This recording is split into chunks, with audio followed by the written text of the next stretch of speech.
Bon, voilà. Bon, Jean-Pierre Bonnel vous dit que j'ai pas fait de thèse sur George Orwell. Hein. Moi, je me suis intéressée spécialement à la ferme des animaux. Je l'ai lu en français, en anglais, et mes citations, je les ai prises en anglais. Pourquoi? Parce que j'avais remarqué, et là c'est une traduction parmi d'autres, que le style d'Orwell, qui est un style extrêmement incisif, il a une chose à dire, chaque mot est à sa place, c'était quand même assez détourné parfois. Bon, mais ce sont de bonnes traductions néanmoins. Alors moi, en fait, je me suis intéressée à la ferme des animaux, je l'ai beaucoup lu et relu et lu et relu, et j'ai rédigé une analyse, voilà, une analyse. Alors je ne sais pas si vous avez en tête ce récit, est-ce que vous l'avez en tête, vous savez ce qui se passe ou pas? Oui, certains d'entre vous? Bon, alors on va un petit peu remettre en mémoire ce récit. Cette fable, précisément, pourquoi? Parce que ça a été présenté comme une fable dans la mesure où il y a une morale, mais c'est une morale qu'il va falloir aller chercher quand même, parce qu'elle n'est pas évidente au premier abord. Et donc, je sais plus où oui, donc, j'ai lu et relu, je l'ai lu en anglais, et puis, alors je reprends. Donc, dans cette histoire, pour ceux qui ne connaissent pas, Orwell va imaginer une ferme, un endroit clos, dans lequel les animaux, la plupart, certains seront nommés, d'autres pas, vont faire une révolution, c'est-à-dire qu'ils vont se soulever et ils vont faire sortir le propriétaire de la ferme, Monsieur Jones. À la suite de cela, sur le récit de Old Major, qui est le cochon le plus vieux, ils vont... Oui, Old Major, en anglais, hein. Moi j'ai retenu les noms en anglais parce qu'en français, bon, ils ont renommé tout ça, tous ces animaux. Et donc, sur les conseils de Old Major, ils vont mener à bien cette révolution avec, je veux dire, au départ, c'est vraiment dans le meilleur des mondes, si je puis dire. Ils mettent en place, déjà ils dégagent M. Jones et tout ce qui... Comment dire, tout ce qui rappelle ce propriétaire, qui est considéré un petit peu comme un esclavagiste. Donc ils vont brûler tous les éléments de torture qu'ils ont subis. Ils vont dire, mais nous c'est fini, on ne veut plus d'humains, on va vivre entre nous, on va s'organiser. Donc tout paraît vraiment merveilleux. Et ils mettent en place une philosophie, enfin, comment dire, Orwell ne s'étend pas tellement là-dessus, sur cet animalisme, mais à la suite de cet animalisme, il dit que les animaux vont en tirer 7 commandements. 7 commandements qui vont peindre sur le mur de la grange, en grosses lettres blanches, et bien sûr, ça va être le règlement, si je puis dire, de cette ferme. Sauf que ces commandements, il faut les respecter.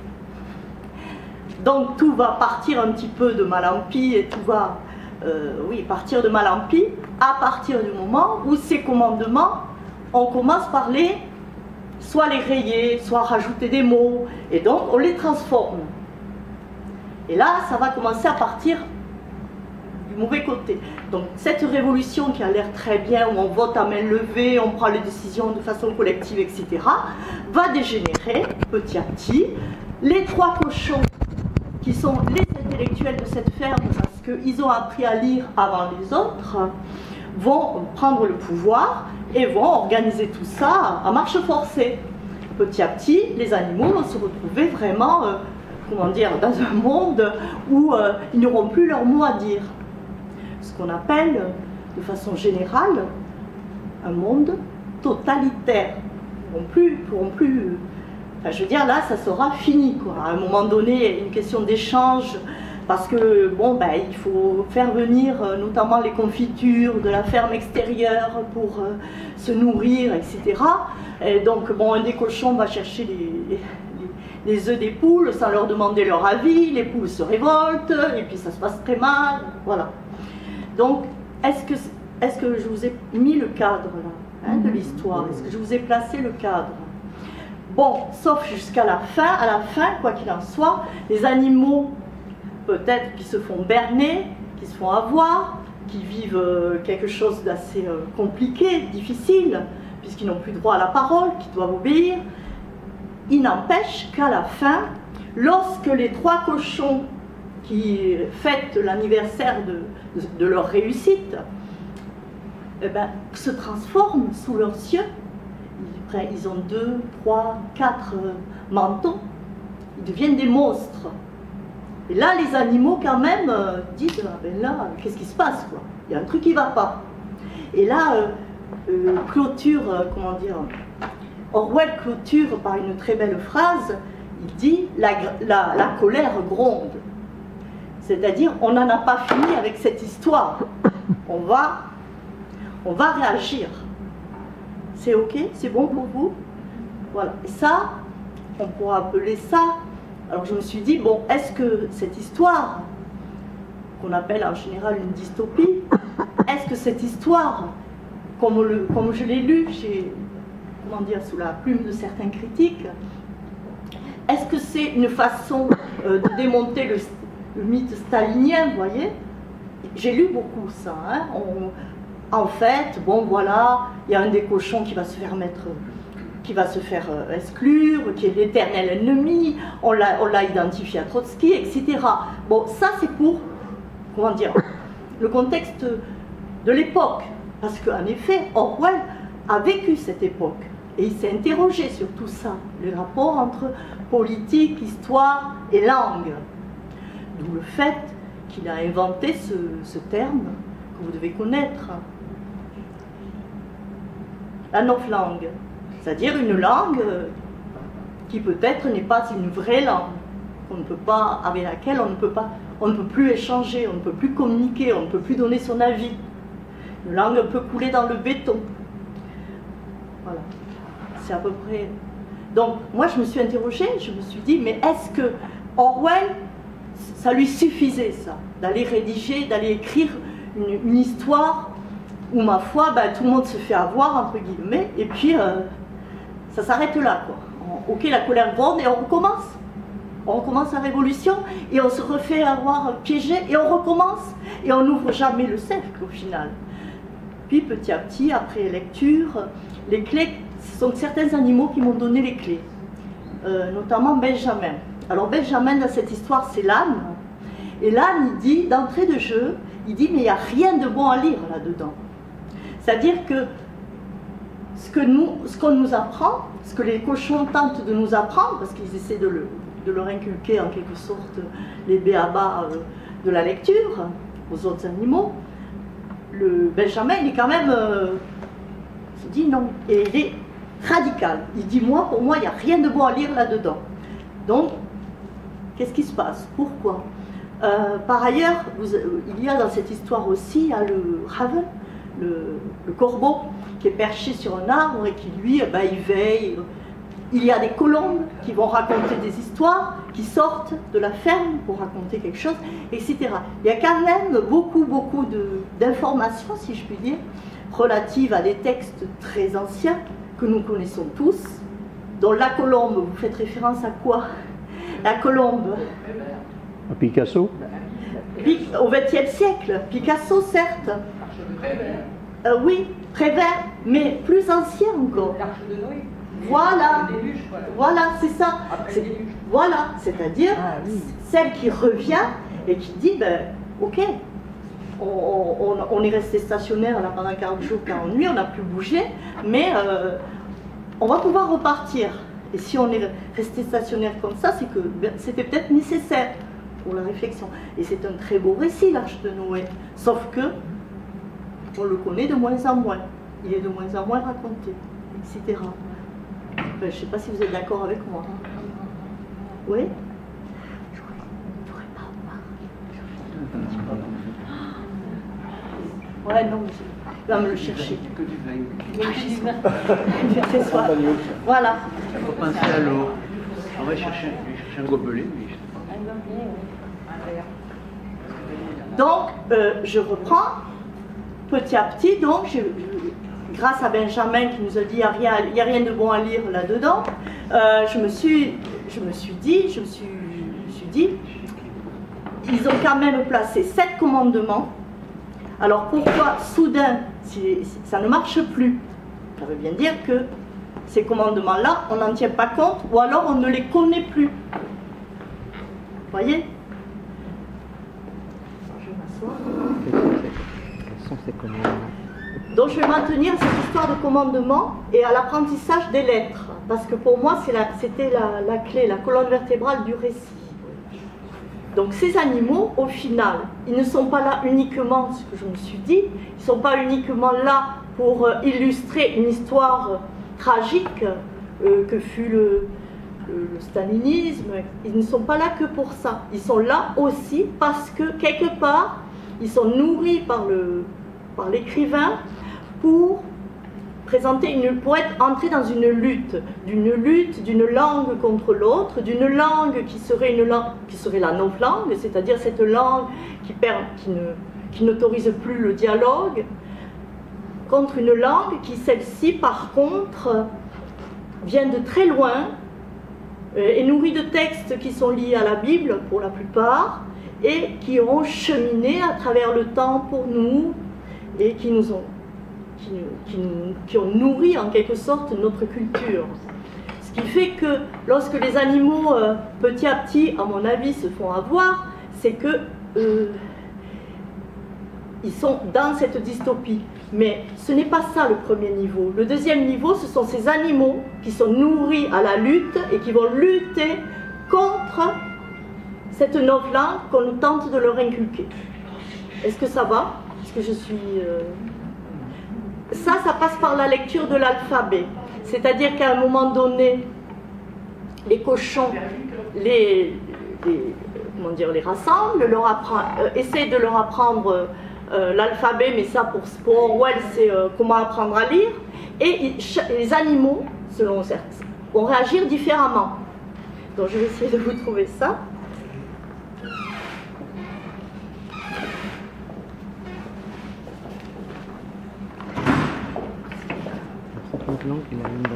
Ah, déjà, c'est grave, j'ai très soif. C'est pas grave. 1984, c'est le dernier livre qu'il a écrit. Voilà. Il est mort après. Merci, hein. Juste après. C'est pas facile pour moi. Voilà. Donc, ça, je vais vous le lire parce que ça me sera plus facile, hein, que vous compreniez que lorsque les cochons tentent d'enseigner l'alphabet aux autres animaux, les animaux qui sont nourris à la lutte d'une langue contre l'autre langue vont résister. C'est une forme de résistance. Sauf que nous, lorsqu'on lit et qu'on n'est pas instruit par ça, on n'a pas ce sentiment-là. C'est-à-dire que lorsqu'on est dans la dystopie, on pense que les animaux sont des idiots, qui ne comprennent rien, que bon, voilà. Là, non. On est dans ce deuxième niveau où les animaux sont nourris à la lutte qu'ils doivent mener contre la novlangue. Je vais vous le lire donc. Hein. Voilà.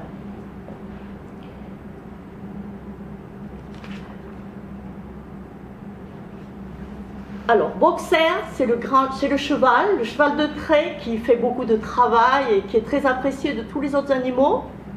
Boxer s'en tient à la lettre D, c'est-à-dire que lorsqu'on lui enseigne l'alphabet, il ne va pas au-delà de la lettre D. Il tente d'enregistrer la suite des lettres de l'alphabet, novlangue, E, F, G, H, mais ne le peut. Dès lors qu'il pousse plus avant l'apprentissage, il oublie ce qu'il a déjà appris. Ça, c'est Orwell qui nous le dit, il oublie, il n'a pas de mémoire. Il a une mémoire très limitée. Voilà. Donc, ça veut dire que, s'il ne veut pas, ça veut dire que comme il est en lutte, il faut penser ça, c'est qu'il ne peut pas aller au-delà, il la refuse cette langue, il la rejette. Donc, il ne va pas au-delà de la lettre H. Il la rejette. Les 4 lettres lui suffisent. Voilà. Et il dit, Orwell, il decided, j'ai un mauvais anglais, hein, he decided to be content with the first 4 letters and use them to write them out, etc. Donc il se contente des 4 lettres, ça suffit parce qu'il veut pas apprendre la novlangue. Quant à Molly, qui ne veut apprendre que les 5 lettres de son prénom, Molly, elle ne veut apprendre que les 5 lettres de son prénom. Elle ne risque pas de verser dans l'art de la rhétorique novlangue. Ça ne l'intéresse pas non plus. Elle n'en a rien à faire, donc elle est là avec les lettres de son prénom et ça lui suffit. C'est une façon de ne pas jouer le jeu de l'apprentissage de la novlangue, de mon point de vue. Qu'en est-il des autres animaux? La majorité, eh bien la plupart, ils s'en tiennent à la lettre A. Ils ne vont pas au-delà de la lettre A. Donc donc c'est formidable. Ça veut dire que eux, la novlangue, zéro. On s'arrête à la lettre A et puis rien du tout. On s'en fout complètement. Est-ce que ça va? Vous me suivez? Voilà. Et donc, cela, c'est pour ça que j'ai dit que c'était que l'utopie portait ce récit dans la mesure où elle nourrissait cette lutte, parce que les animaux sont conscients. Ce sont juste des, comment dire, des alter-ego de l'écrivain, et ils sont conscients qu'il faut lutter. Pourquoi? Parce que le totalitarisme, il l'a connu, Orwell. Il l'a connu par sa chair, justement, dans Hommage à la Catalogne. Il s'est fait avoir, bon, je ne vais pas entrer dans le détail, mais il en est sorti meurtri. Lorsqu'il rentre en Angleterre, c'est pas du bonheur, enfin, je veux dire, il en est sorti meurtri, et il a appris beaucoup de choses de ça. Et donc, toute sa réflexion porte là-dessus, c'est-à-dire comment ne enseigner en quelque sorte le totalitarisme pour qu'il ne, on l'a vécu, mais pour qu'il ne revienne pas. Et pour qu'il ne revienne pas, il faut apprendre à lire, il faut apprendre à lutter. Lutter, c'est apprendre à lire, mais c'est aussi, comment dire, c'est se souvenir. Voilà. Pour lutter, il faut se souvenir. Il faut se souvenir d'où on vient.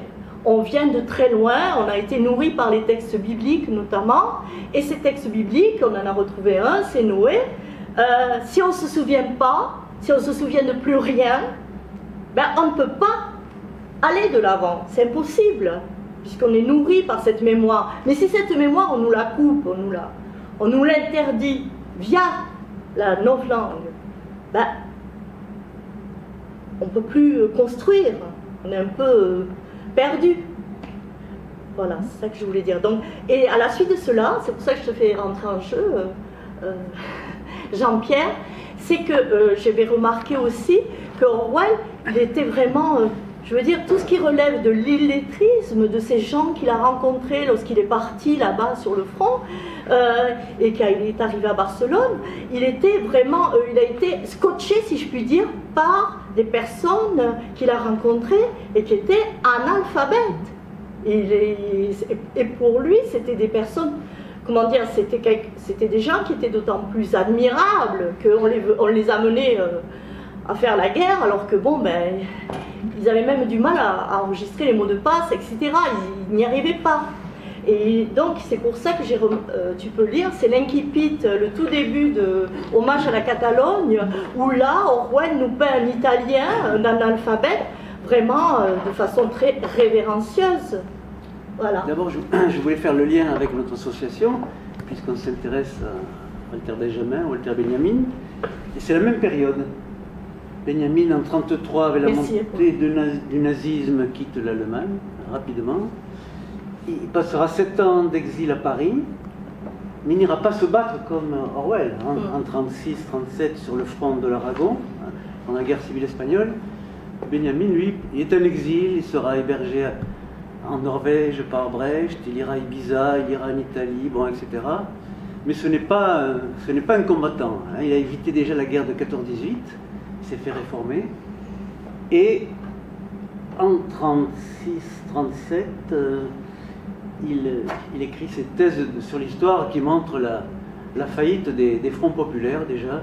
Et puis après son voyage à Moscou, il se rend compte lui aussi que le stalinisme n'est pas loin. Voilà. Donc c'est le début de l'hommage à la Catalogne. Voilà, c'est l'incipit, c'est-à-dire le tout début, la première page. Dans la caserne Lénine à Barcelone, la veille de mon engagement dans les milices, il était dans les milices du POUM, c'est-à-dire du Parti ouvrier Unité marxiste.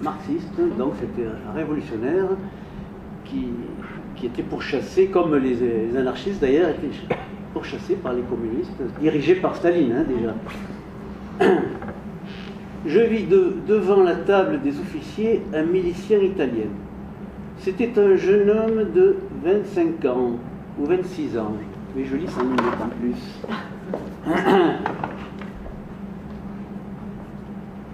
De forte carrure, les cheveux d'un jeune roussâtre, l'air inflexible. Il portait sa casquette à visière de cuir, farouchement inclinée sur l'œil. Je le voyais de profil, le menton touchant la poitrine, les sourcils froncés comme devant un casse-tête.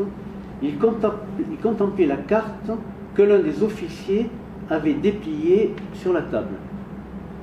Quelque chose dans ce visage m'émut profondément.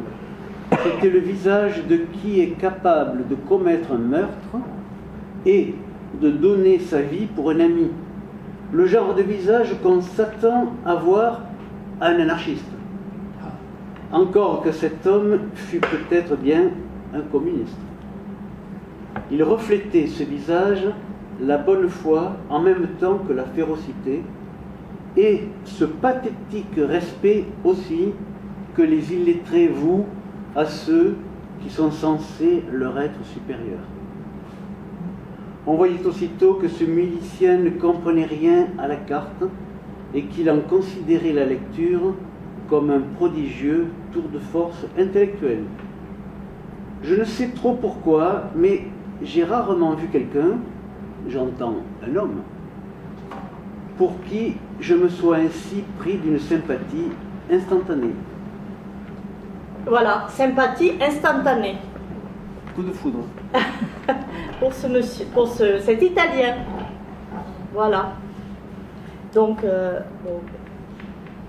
là, ça va, vous êtes à l'aise avec tout ça, avec l'alphabet, la lecture, l'enseignement, etc. Donc, s'il y a des questions.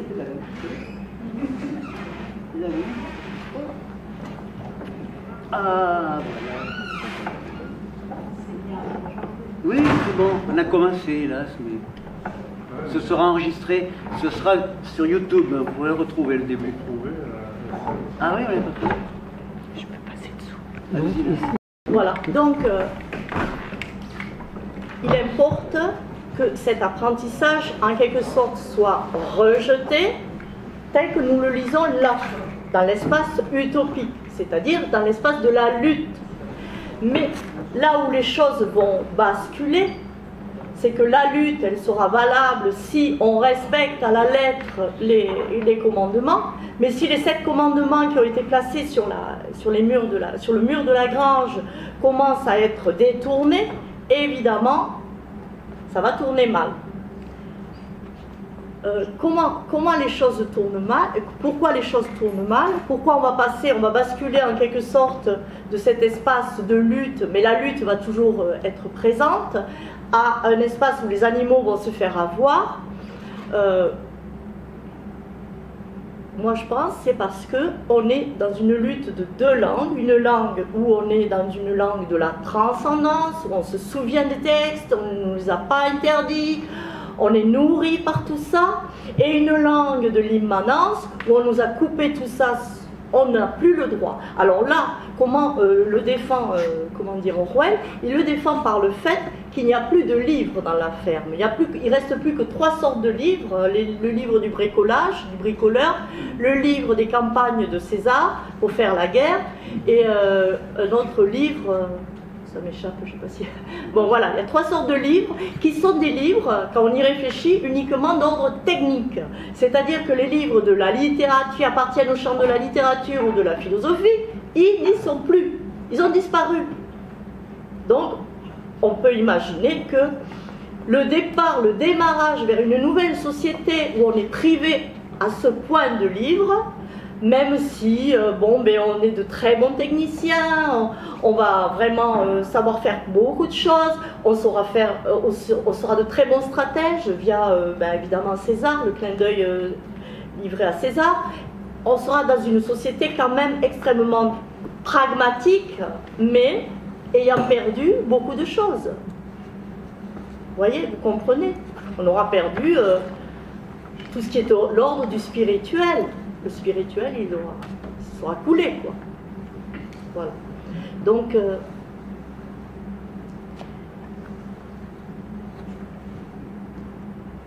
le 21 de 1984. je vais continuer.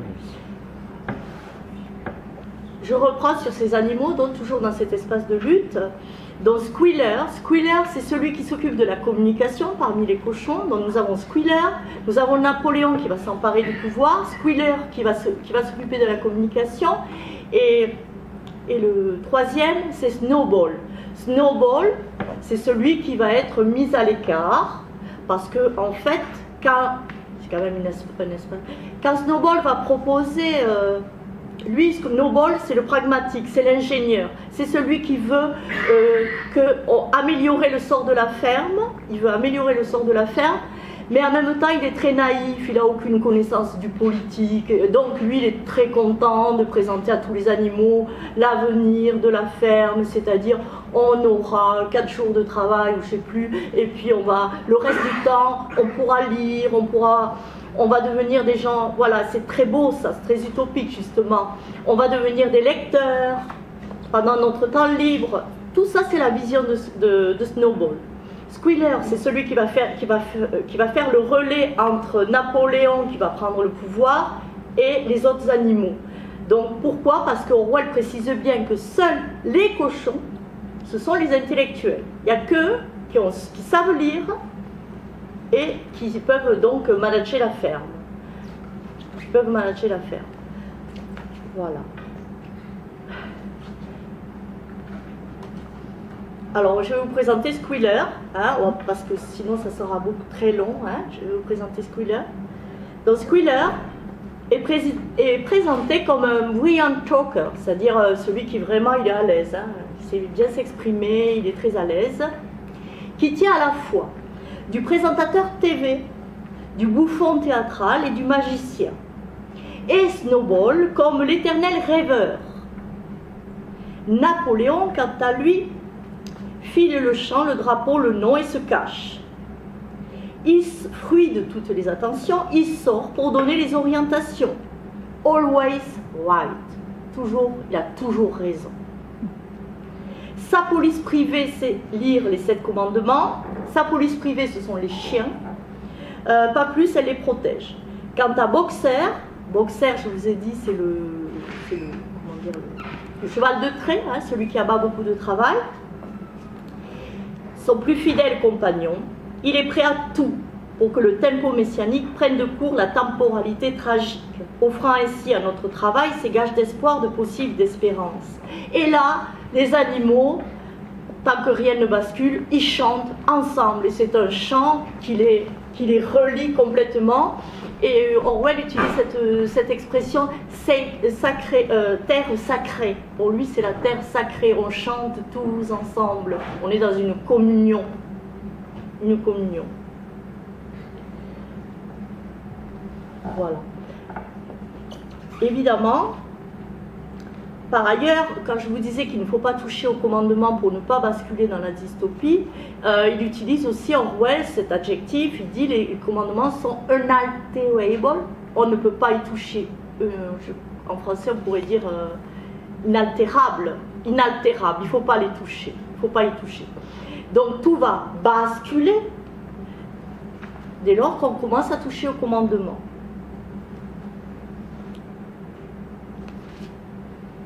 Comment ça va se passer?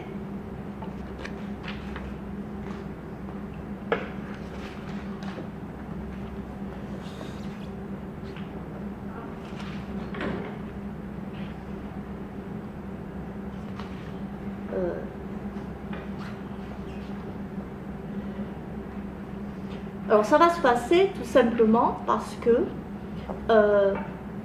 quand on bascule dans la dystopie, on part de l'idée que les animaux de toute façon sont des nuls, ils comprennent rien.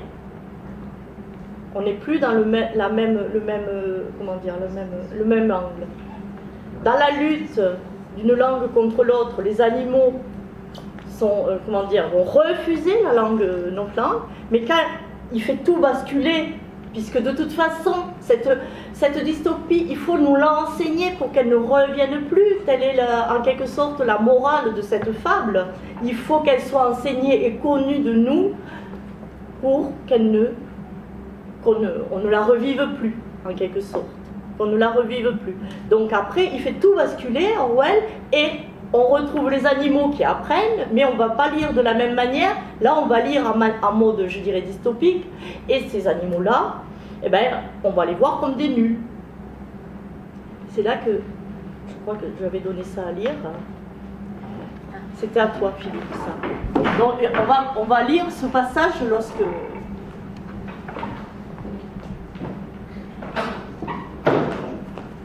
Voilà. Ça. Et, ouais, voilà.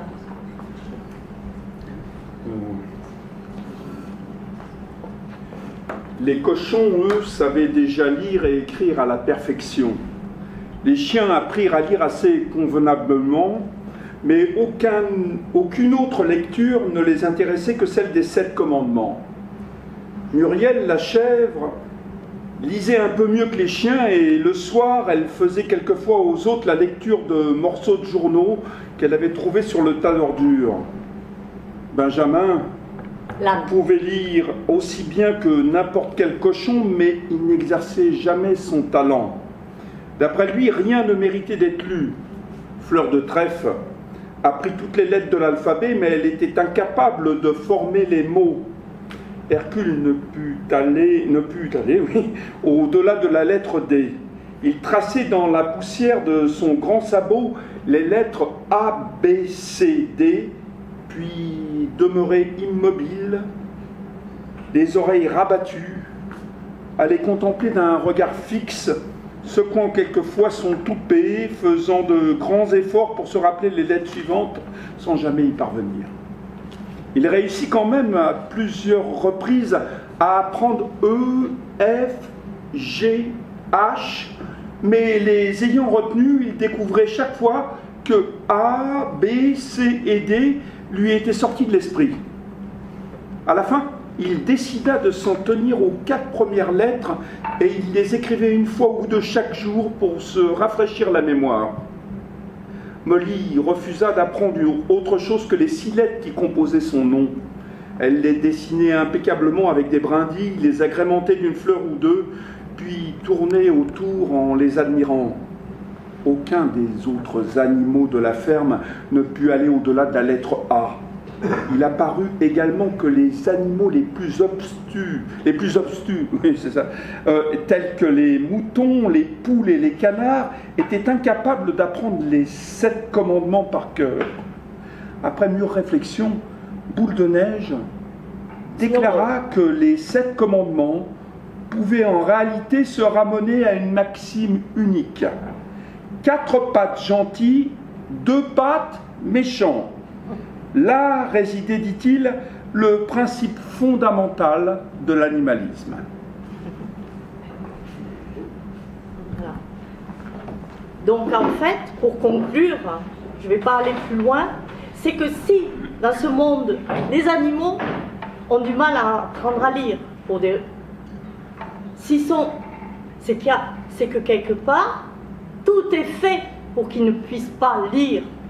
On leur brise là, les capacités de lecture, comme ça, ben, ils ne réfléchissent plus, ils ne sont plus critiques, ils n'analysent plus, etc. Donc, facile après de les manipuler et de les manipuler pour prendre le pouvoir et exercer son pouvoir. En dystopie, bien sûr. Est-ce que c'est beau ? Questions, puis on va dire. Ça ne s'arrête pas là, mais je voulais arrêter aujourd'hui là pour qu'on puisse... Aujourd'hui, tu t'arrêtes là ? Voilà, je peux continuer parce que moi j'ai appelé ça la fabrique de non-lecteurs. Continue un peu. Voilà. Tu veux venir plusieurs fois, je sais. Alors je vais continuer. Donc pour ça je vais conclure. Profiler les citoyens tels de simples rouages, cela paraît presque trop simple.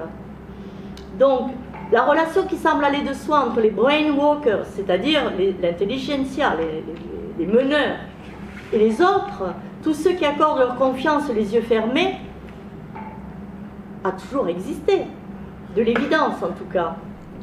Ce qu'il y a, c'est que en dystopie, tout est fait pour manipuler, ferrer les animaux et les réduire à juste des esclaves. Ce qui se passera, ce qui se passe. Voilà. Sauf que comment ils s'en sortent les cochons? Ils disent qu'ils ont besoin de lait, de pommes, que eux seuls peuvent prendre le lait et les pommes parce qu'ils ont besoin d'être en bonne santé pour bien commander, par exemple. Et vous avez Squealer qui va voir les animaux, qui leur dit « Ah, mes pauvres amis, allez, ne vous plaignez pas, il faut quand même que notre intelligentsia soit bien nourrie, et puis qu'elle dorme dans des draps. » Sauf que c'est pas écrit dans les commandements. Alors déjà, ça y est, c'est la triche, on a mis des draps alors qu'ils ne devaient pas dormir dans des draps. Et ça continue comme ça. Sauf que les animaux, ils ne peuvent plus rien dire, parce ils ont été présupposés non-lecteurs, on fabrique des non-lecteurs. Quand bien même, on leur fait savoir qu'on leur apprend à lire. Ils sont piégés. Voilà.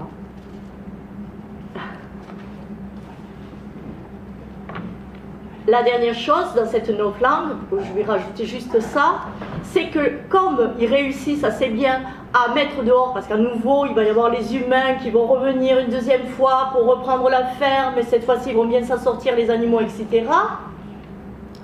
Ils sont toujours en train de clamer victoire. Et on se rend compte que dans le monde dystopique, il n'y a que le mot victoire. Mais le mot victoire, il s'oppose au mot échec. Et si vous supprimez une partie de l'antithèse, ben c'est déjà, on est en novlangue. Et c'est ce que veut dire Orwell, c'est-à-dire on va de suppression en suppression. Il n'y a plus d'antithèse, on ne peut plus dire, ben non, là c'est un échec. Moi on vous dit que c'est la victoire, mais non, c'est la victoire, point barre. Voilà, comme on dit souvent. C'est fini. D'accord. Pour montrer la cohérence et pourquoi on fait cette conférence à Banyuls. Ouais, vas-y. Le rapport. Ouais. Hein. Donc en juin 37, il est blessé sur le front d'Aragon. Exact. Il reçoit une balle près de l'artère. Il ne pouvait plus parler. Le médecin disait à 1 millimètre près, vous étiez mort. Hein. Donc il a eu beaucoup de chance. Donc il ne peut plus poursuivre la guerre. Il va rentrer en France. Il passe la frontière. Alors, il arrive à Perpignan. C'était étrange comme tout avait changé. Il y avait de cela seulement 6 mois, à l'époque où les anarchistes étaient encore au pouvoir, c'était d'avoir l'air d'un prolétaire qui vous rendait respectable. Durant le trajet de Perpignan à Cerbère, un voyageur de commerce français m'avait dit sur un ton solennel « Vous ne devez pas entrer en Espagne vêtu comme cela. Enlevez votre col ou votre cravate. Ils vous les arracheront à Barcelone. » Il exagérait, mais enfin, cela montrait quelle idée on se faisait de la Catalogne. Alors, il est avec des copains, McNair et Cotman continuaient sur Paris.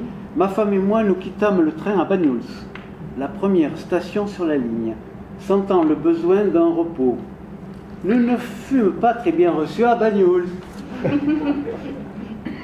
Quand on sut que nous venions de Barcelone, mais elle avait peur du rouge, certainement. Des quantités de fois, je me trouvais entraîné au même échange de propos. Vous venez d'Espagne? De quel côté combattiez-vous? Du côté du gouvernement? Oh! Et alors un froid marqué. La petite ville semblait fermement pro-franco. Ah zut alors. Sans doute à cause des Espagnols fascistes qui étaient venus s'y réfugier. Le garçon du café que je fréquentais était espagnol et franquiste. Aussi me jetait-il des regards de mépris en me servant mon apéritif. Il en allait tout autrement à Perpignan, qui en tenait obstinément pour les partisans du gouvernement, non républicain, et où les diverses factions cabalaient les unes contre les autres, presque autant qu'à Barcelone. Il y avait un café où le mot « poum » vous procurait aussitôt des amis français et les sourires du garçon. Voilà l'ambiance en 37, en juin 37. C'est en ce sens que, comme on va refermer là, qu'il a été vraiment... ça a été une épreuve pour lui, ça. Il était tellement heureux d'entrer dans Barcelone, mais il ne reconnaissait plus cette ville quand il est revenu. Tout avait changé en quelques mois, en fait. Donc il ne faut pas du tout y voir, bien sûr, un parallèle avec la période contemporaine. Tous les animaux étaient maintenant au rendez-vous, sauf Moïse. Donc vous en avez parlé tout à l'heure. Oui, il y en avait.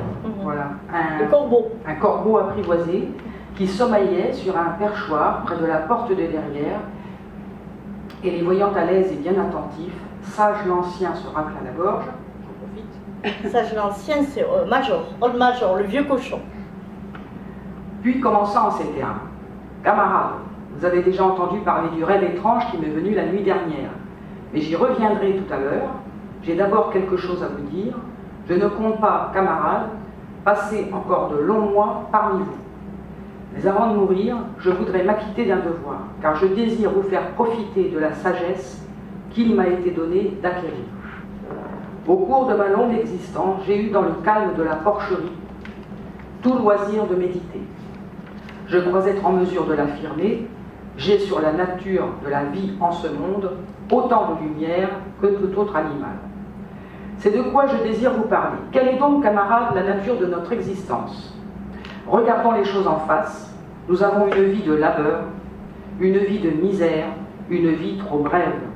Une fois au monde, il nous est tout juste donné de quoi survivre, et ceux d'entre nous qui ont la force voulue sont astreints au travail jusqu'à ce qu'ils rendent l'âme. Et dans l'instant que nous cessons d'être utiles, voici qu'on nous égorge avec une cruauté inqualifiable. On pourrait prendre le texte aussi au premier degré, hein, pour les animaux. Oui, bien sûr. Il y a plusieurs niveaux de lecture. Oui, hein. oui, bien sûr. Bien sûr. Oui, absolument. Et passé notre première année sur cette terre, il n'y a pas un seul animal qui entrevoit ce que signifient des mots comme loisir ou bonheur. Et quand le malheur l'accable ou la servitude, pas un animal qui soit libre. Telle est la simple vérité. Je continue un peu? Oui, allez-y. C'est l'assistance qui va vous... Et doit-il en être tout uniment ainsi par un décret de la nature? Notre pays est-il donc si pauvre qu'il ne puisse procurer à ceux qui l'habitent une vie digne et décente? Non, camarades, 1000 fois non. Fertile est le sol de l'Angleterre, on ne parle pas de la France, hein, et propice son climat. Il est possible de nourrir dans l'abondance un nombre d'animaux bien plus considérable que ceux qui vivent ici. Cette ferme à elle seule pourra pourvoir aux besoins d'une douzaine de chevaux, d'une vingtaine de vaches, de centaines de moutons, tous vivant dans l'aisance une vie honorable. Le hic, c'est que nous avons le plus grand mal à imaginer chose pareille. Mais puisque telle est la triste réalité, pourquoi en sommes-nous toujours à végéter dans un état pitoyable? Parce que tout le produit de notre travail, ou presque, est volé par les humains. Camarades, là où se trouve la réponse, là se trouve la réponse à nos problèmes. Tout tient en un mot, l'homme, car l'homme est notre seul véritable ennemi, qu'on le supprime, et voici extirper la racine du mal. Je peux m'arrêter là? Oui. Ça a un sens? Parce que sinon il y a encore une page à lire, mais il faut changer d'orateur, parce que... Vas-y, lis. Tu lis bien.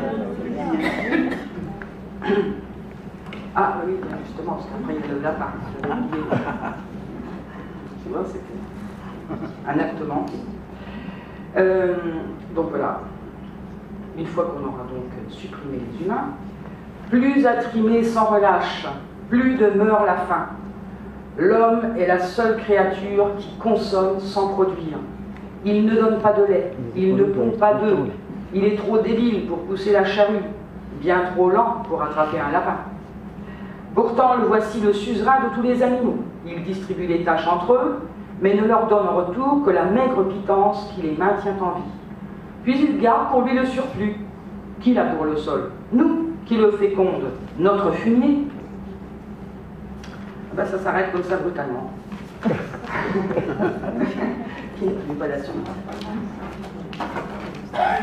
Ça se termine sur fumier, quoi. Hein.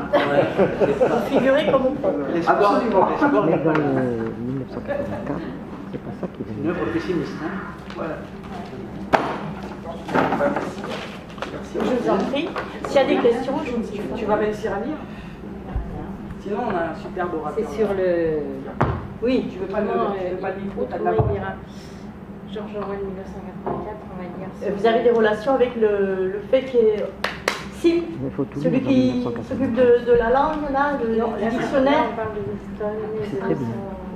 Oui, parce que ça aurait fait un lien avec voilà. la langue, la novlangue. Alors la novlangue, c'est la conclusion de là, il y en a un passage. Voilà, La novlangue. ça ferait bien. Et sa mère. Alors la novlangue. Je vous laisse vous asseoir. Non. C'est dans son travail que Winston trouvait le plus grand plaisir de sa vie.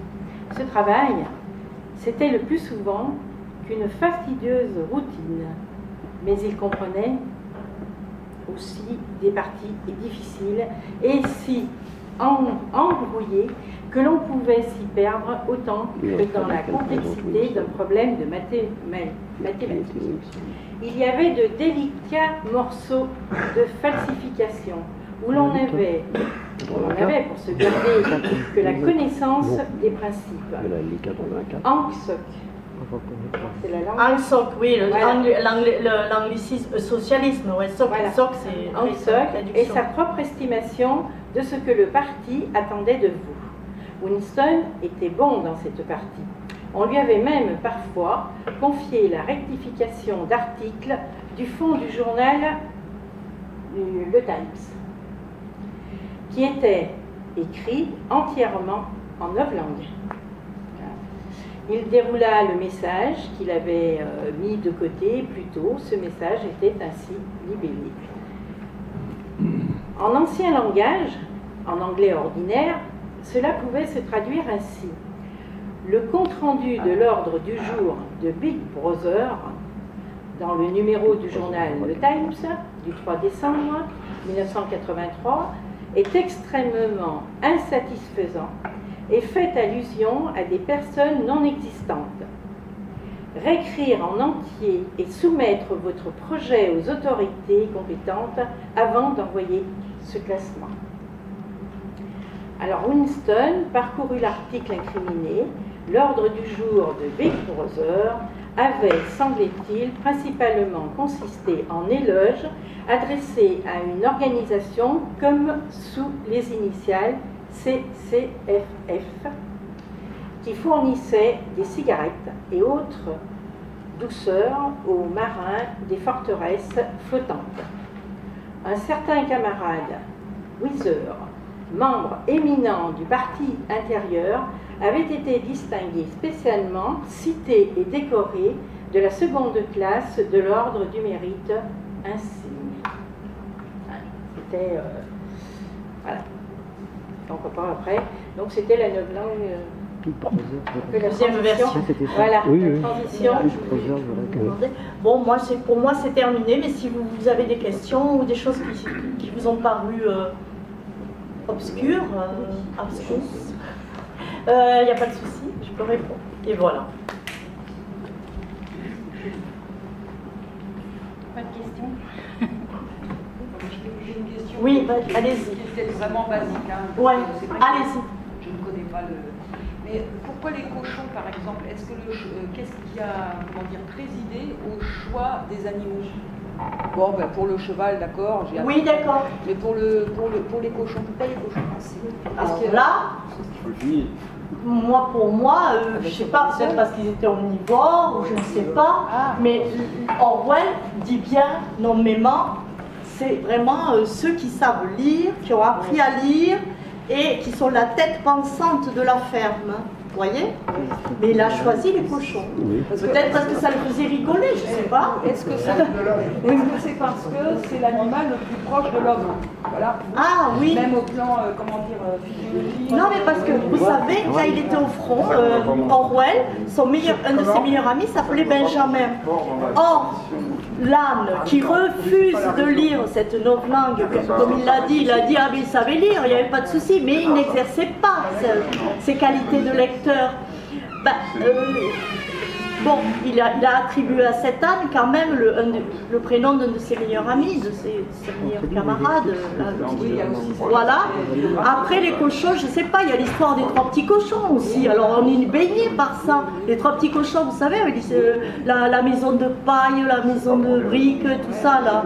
Donc peut-être, parce que moi je considère, c'est pour ça que j'ai peut-être pas insisté, mais que nous sommes d'autant plus lecteurs que nous sommes nourris de lectures qui se sont, vous voyez, un peu comme un millefeuille, qui se sont déposées en nous, et on ne sait pas comment ça va ressurgir tout ça, parce que c'est en nous.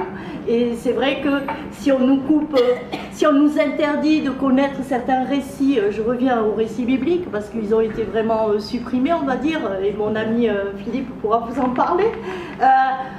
De quoi peut-on se souvenir? On ne va pas se souvenir. Si on demande aux enfants, pour vous c'est quoi la tour de Babel? Pour vous c'est quoi Noé? Pour vous c'est quoi Jonas? Je parle pas là, je rentre pas, c'est pas du prosélytisme religieux ni rien, c'est juste, c'est des récits fondateurs comme Moïse et je veux dire la sortie d'Égypte, mais qui, ben, si on nous interdit de les connaître pour une raison ou une autre, parce qu'on va dire ben, ça vaut rien, on ne peut plus passer, le passé n'existe plus, on nous coupe, on coupe quelque chose en nous. Vous voyez, si tu remontes un peu plus loin, on coupe des fondations. L'interprétation peut changer. On l'a dit tout à l'heure, il y a plusieurs niveaux de lecture. Oui. Ils apprennent Une explication de C'est certaines de ces un peu sans intérêt. pas d'autres. C'est la polysémie, quoi, finalement, du texte. Oui, parce que selon, pour moi, ça dépend de la focale que vous utilisez. Vous voyez, mais moi, je considère que la part, par exemple, quand vous avez lu, là, si on reprenait, lorsqu'il parle de cette ferme où ils sont heureux, les animaux, il peut y avoir 12 chevaux, je ne sais plus, vous avez lu. Là, pour moi, Orwell, il peint une terre sacrée, une terre pas paradisiaque presque, mais où il y a un sens de, c'est-à-dire ce qui désire, le sens de la justice, de la liberté, etc., où on peut vivre de façon honorable, quoi. C'est pas Orwell qui le peint, c'est les petits cochons. Oui, mais les petits cochons... C'est pas Orwell, Orwell n'est pas le petit cochon. Oui, mais ce sont ses émissaires. Ce sont ses émissaires dans la lutte qu'il organise au sein du... Il n'est pas d'accord. Ah ouais. Non, parce qu'il n'intervient pas l'auteur. Il y a un narrateur. Mais bien sûr. Un narrateur. Oui, bien sûr. Ce sont les idées d'Orwell, mais l'auteur C'est une fable, donc les cochons... Pardon? Si c'est une fable et que les cochons sont ceux qui ont le pouvoir et l'intelligentsia, peut-être qu'ils se moquent des gens qui ont le pouvoir et l'intelligentsia aussi. Absolument. Toujours. C'est surtout ça. Toujours. Mais il n'y a pas que ça. Dans ces livres, Voilà. Moi, ah ben oui. C'est déjà beaucoup. Ah ben à un moment donné, il parle du poète minimum. Les 7 lois, pas mal. C'est les 7. Ben, Ça bien fait là, clairement référence aux 7 lois noaïques. Ouais. De Les Noé. 7 commandements, ouais. Les 7 commandements, pas ça vu de fait référence à religiosité ça. de spiritisme. Est-ce que j'ai répondu? Moi, j'ai vu dans la lecture plus une lecture politique, une lecture biblique, enfin, avec un aspect religieux ou Ah non, je spirituel. n'ai pas dit qu'il y avait un aspect religieux. Parce que Je là, dis vous simplement, partez sur des ça choses, c'est là. un travail pour moi de mémoire, de mémorisation. C'est-à-dire que je comprends que si on n'a pas mémorisé, si on a oublié, si on nous interdit, si on nous l'interdit, ne serait-ce que à travers les programmes scolaires, certains textes, ben on peut pas, comment dire, Mais la novlangue, on en est coupé. La novlangue, c'est pas tout à fait ce que... Enfin, la novlangue est expliquée dans 1984. Il y a tout un... À la fin Je suis du d'accord bouquin, avec vous. on explique. Oui, En fait, parce que c'est le deuxième volet. Mais là où il commence à réfléchir à cette question de la novlangue, c'est quand même via la ferme des animaux. Ah, sans doute qu'il a commencé parce que j'ai pas tout fini là, mais après ça dégénère très fort. Parce quoi. que, si j'ai bien compris, 1984, il est mort après, c'est son dernier livre. Oui, madame. Donc c'est un petit peu la conclusion de tous de ces livres. Ça a été écrit en 45. 1984, ça sera écrit en 49. Puisqu'il inverse, hein, oui. Il fait 1949, après il inverse le 9 et le 4. C'est publié après. Et en 1950, il meurt. Oui. Ouais. Parce que la novlangue, en fait, c'est qu'il utilise des mots qui sont dénués de leur sens primitif. Ce sont des mots qui, comment dire, qui donnent des phrases qui n'ont plus de sens. Oui, bien sûr, bien sûr, bien sûr. Oui.